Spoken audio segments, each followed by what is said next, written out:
Alright, so dito na po tayo. Patuloy na po natin ito. So ginawa ko po ng video kasi request na may-ari na gusto niya makita kung ano yung mga sira at kung paano natin yan binaklas.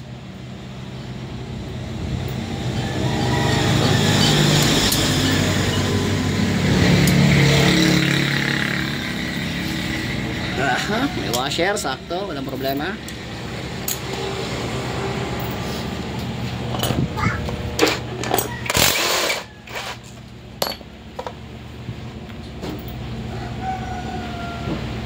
Ma-oily.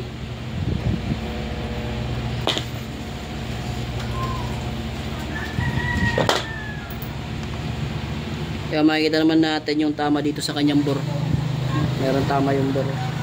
May bore, piston. Indicate yan na kulang yung langis.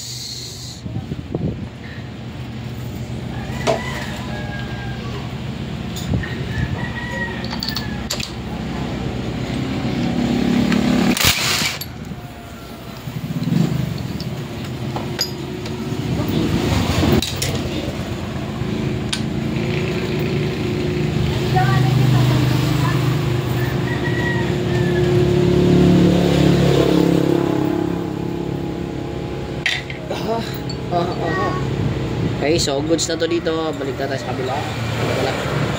Meron pang isa.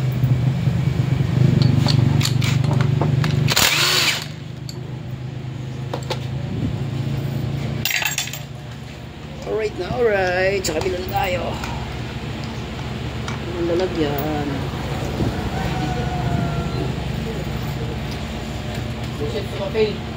Ito. May problema tayo dito sa kanyang. May nakita ko dito ang problema. Yung oil seal na to rito. Pabaliktad na yung nilagay. Ayan o. Baliktad na nakalagay yung oil seal.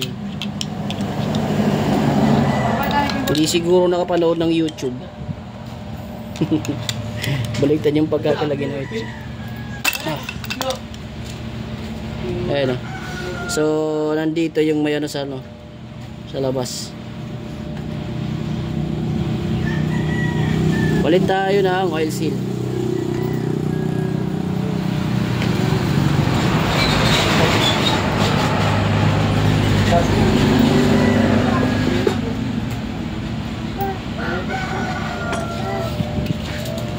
Right.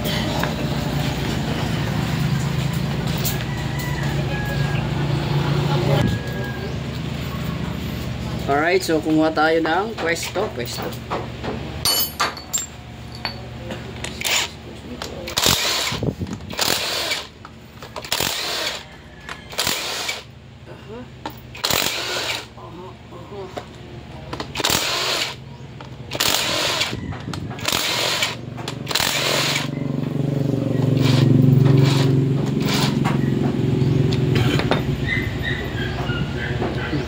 Isa.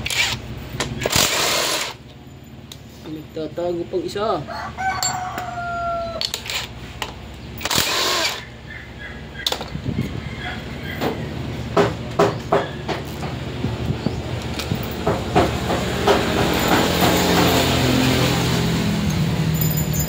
Alright you. May bata nga mga pugwat. Wala, may batik.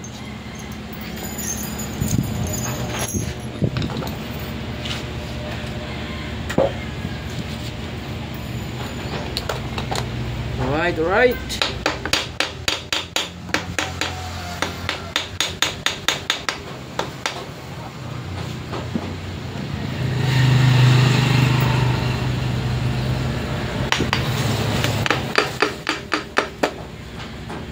Mukhang matapok. Tapok siya.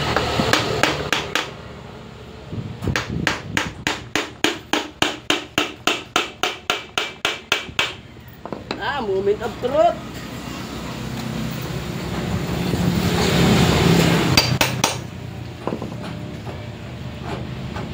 Tingnan natin kung may problema dito. Baka may mali sa ginawa.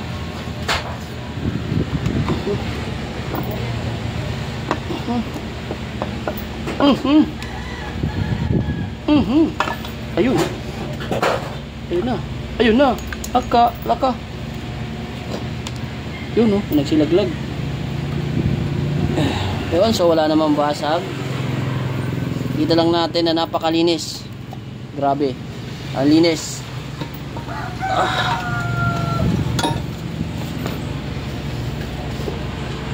May washer. Dito to, washer dito.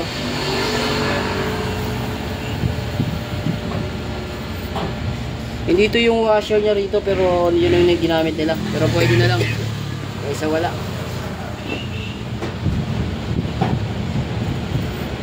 Ito, napakalaga to ha. Baka wala. Yung gear indicator. Yun na. Marami na tayo ditong nakitang kakaiba. Dalawa na yung washer nito. Parang TMX na to ha. Oh. Isang washer, dalawang washer, pang TMX to mga idol, yung kinabit dito. Isang washer, dalawang washer.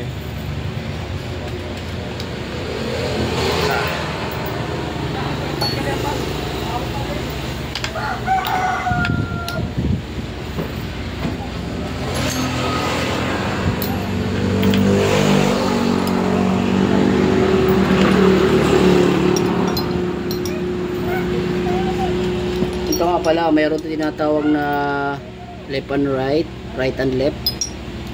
Pero kahit magkamaliktad yan, hindi kayo magkakamali kasi hindi yan papasok. Hindi yan papasok pag baliktad. Ayan.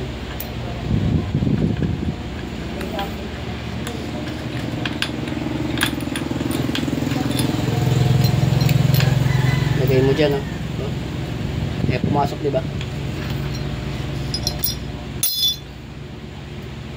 Kaya walang dapat ipagkamampangang ba?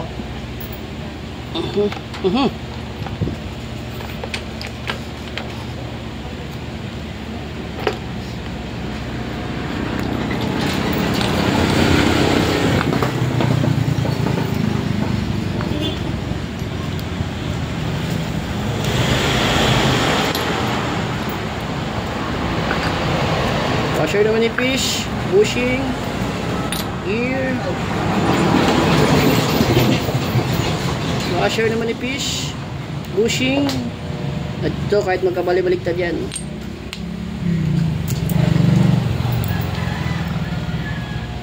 So ito, para siya sa TMX. May washer na makapal, tapos manipis na washer. So sa TMX, yung transmission na nakakabit. Kickstarter. Okay naman, okay. Napakalinis lang.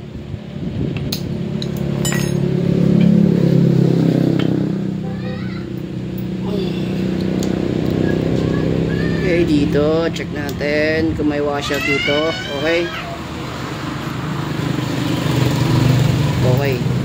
So may problema lang isa. No, may problema tayong isa. Ayun pala. Kala ko wala eh. Nahanapan ko na isang bushing na wala. Yun, okay. So walang problema sa transmission. Pang TMX po yung transmission na nakakabit.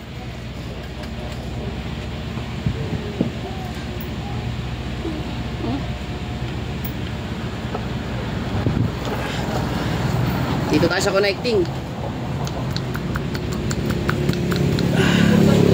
Ang sabi, bagong align daw to, bagong connecting rod, tsaka bagong palit to. So, check natin. Tanggalin ko lang po yung lock.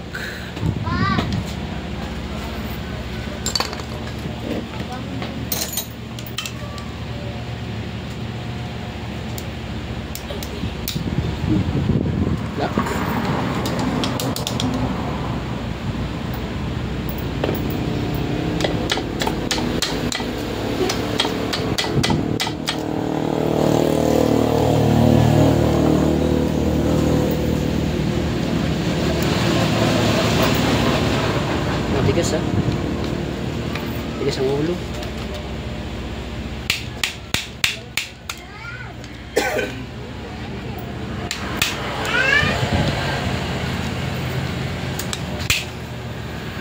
Tigas. Kung pabti na po. Sili-sili. Patulong tayo kasi ano eh. Ayaw lumabas. Ayaw labasan.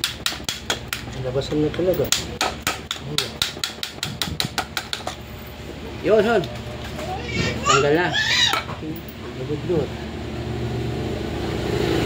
So, nagpalit lang sila dito ng punasan ko lang ha. So, hindi ito bago. Paano ko nasabing hindi bago? Kasi may gas-gas oh. So, ibig sabihin, ito pa rin yung original na bore niya ay piston. At saka yung original pa rin na bore. So, ang gagawin natin, ipaparibor natin yon kasi meron na po yung clearance sa piston. Papakita ko yan mamaya. Okay.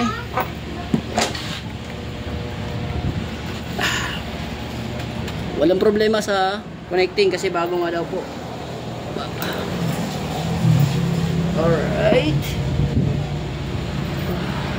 Sabaw to.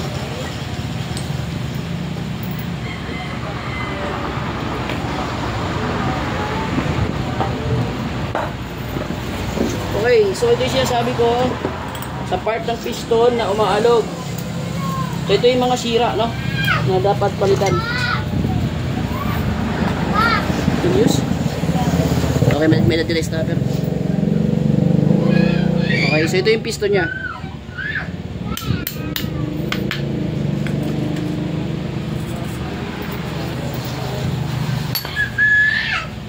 Yo, so kung mapansin nyo, napil ko dito na mayroon po siyang side play. So sana nakikita sa ating camera, may side play po siya. Yan o. Masyado malambot nyo. Oh. Diba? So ang nangyayari dyan, habang umaandar, guys, sinabi ko kanina, habang pumapasok po yung ano, parang pangit talaga. Apat na lang para mas maganda. Habang pumapasok po yan, pumapalo yan dito sa gilid. Habang binibilisan natin, pumapalo dito sa gilid, nilalabasan ng oil. No, lumalabas yung oil. Pumapalo, umiingay. Ano? Kamay ko pa lang yan ha. Umiingay na. So paano pa to? Bakal. Dahil nga, meron na po siyang clearance dito sa gilid. Ayan. So nakapag-cause ng napakalakas na ingay. Kaya ipaparebor natin yan. Tapos itong part na ito rito, maglalagay na tayo dyan ng magic washer. Okay, tapos tatanggalin natin yung nakaumbok na yan para yung washer na ilagay natin mag-fit. Okay, so yun lang.